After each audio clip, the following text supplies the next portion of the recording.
In this video, I'm going to show you my $6.66 practice lock I got from banggood.com. It is a Y1 keyway. There's the keys it came with. It's 5 pins, zero security pins, of course, for $6 or whatever. The lock does work, and the reason that there's no tailpiece on it, I'll explain in a second. It does come with a deadbolt tailpiece and everything. And this lock is pretty much a waste of money as it comes. I don't know what you can really learn from it, and I think it's kind of it might be a waste of money even after you modify it. So I'm going to try to show you how to do. Now here's the problem with it. Got a DeForest diamond here, and see the pick here? It's upside down, and I'm just going to put it in upside down and just shake it around.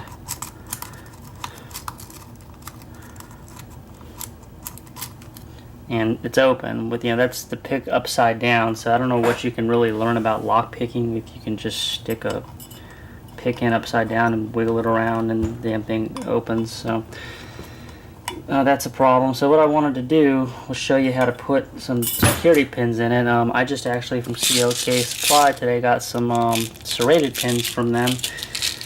And I suck at picking serrated pins, so I was going to see if I can put a couple of those in there. So I'm going to lock it back because I have a key. It's out of the way here. Okay, and I might have to adjust the camera.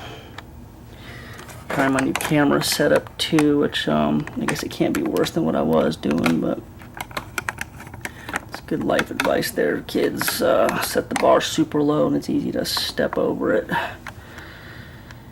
Okay, so if you know how to take a lock apart with the key, okay, you need a follower. I'm going to try to do this with stuff that you might have. Oh, back to this tail piece here. The one piece of quality on this damn thing was the clip that holds it on. I had a hell of a time getting that off, even with tools made to take these off.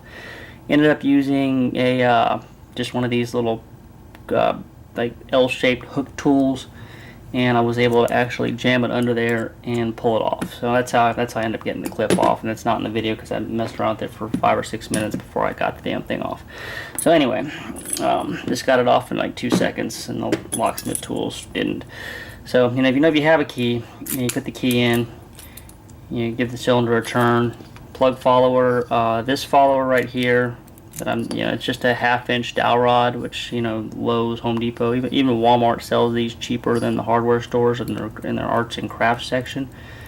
And I'm just going to assume you kind of know how to do this a little bit here. So I've got it.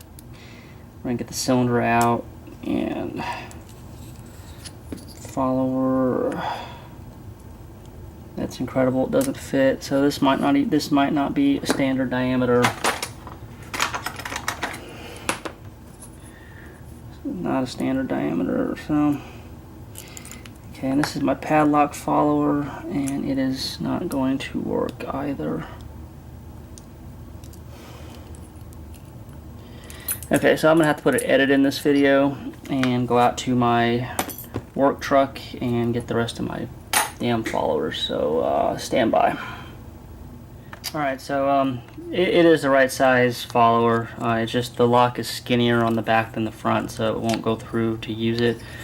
So I guess it's not meant to be rekeyed, really, I guess. If you ever did want to do it, these driver pins are way too short, is why it's so easy to just jiggle open, not to mention no security pins in it. So if you ever did want to do this, what you would do is you'd put the key in, and you have to actually, you don't want to tear all your springs up. You would need to pull it straight back and try not to get the springs caught up in those cutouts, because otherwise you're going to bend them all up.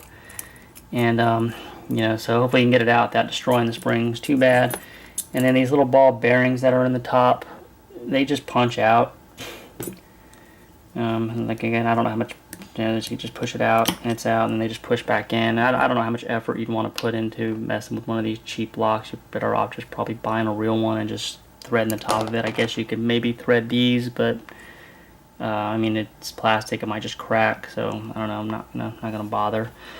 And then I also tried to rekey it to a different key with better bitting, but then I realized that the plug is a little bit smaller diameter than a standard plug, so the standard pin sizes aren't right, and I don't feel like screwing around with it, so I just pinned it back up how it came.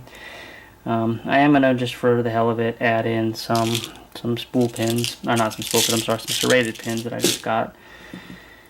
And the way we're gonna do this is, you got it keyed up correctly, and I'm gonna put it back in, key out, and then when you got it like this, be careful not to flip it all the way over, because what'll happen is your key pins are gonna fall out the holes. And I'm gonna just try to put it back together here.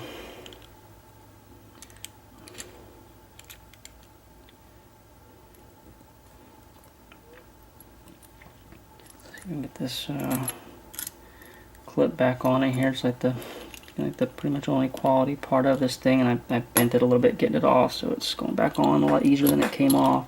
Okay, so that's on there. So now the plug at least won't come out. And what I'm going to do now is, I did tear up a couple of springs when I exploded this thing out of here, so some new springs.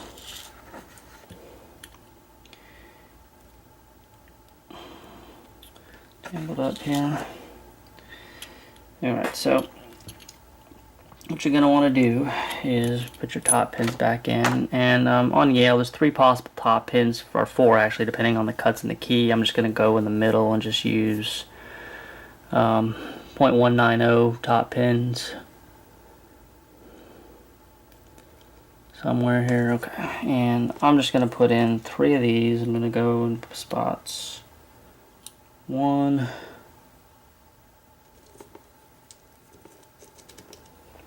tweezers to get them out of the damn tray. Putting these in 1, 3, and 5.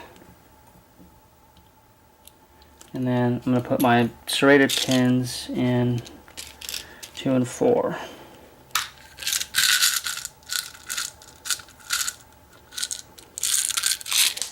So I suck at picking serrated pins. I'm only going to put 2 in for now here. So those are serrated pins. And so remember, you want the serrations going down, otherwise they just act like regular pins. And I just realized I dropped one of those top pins in the wrong hole. I think there's a "that's what she said" joke in there probably too. So I need to put this in number 3. Okay, and so you want to put the serrations, I don't know if you can see it or not, but the serrations need to be going down into the plug. Okay, so with those loaded up, and now I'm going to try to put these springs in this. I don't know how well this is going to work with these ball bearings, but put the spring in.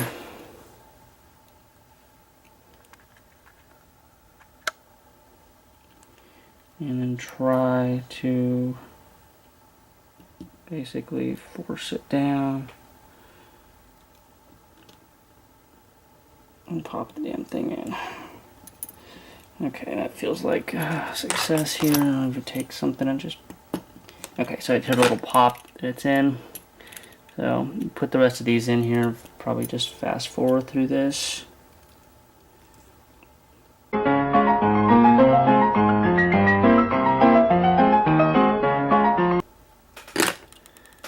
Okay, so they're all in there, and hopefully the lock still works, and it does. And hopefully now it'll be a tad bit harder to pick anyway. Hopefully won't just come open with it with a pick upside down in there.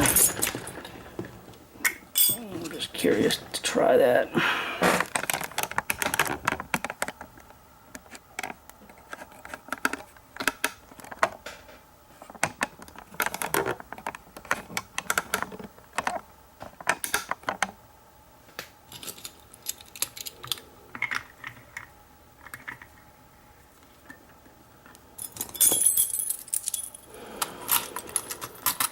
Okay, so the key works. Tension wrenching it. I'm going to try it upside down like I did before and see if it's the same result. Hopefully not. Now that it's got close to the right size top pins in it. Okay, so that's already an improvement. Okay, and then bore you to death here with me trying to pick it because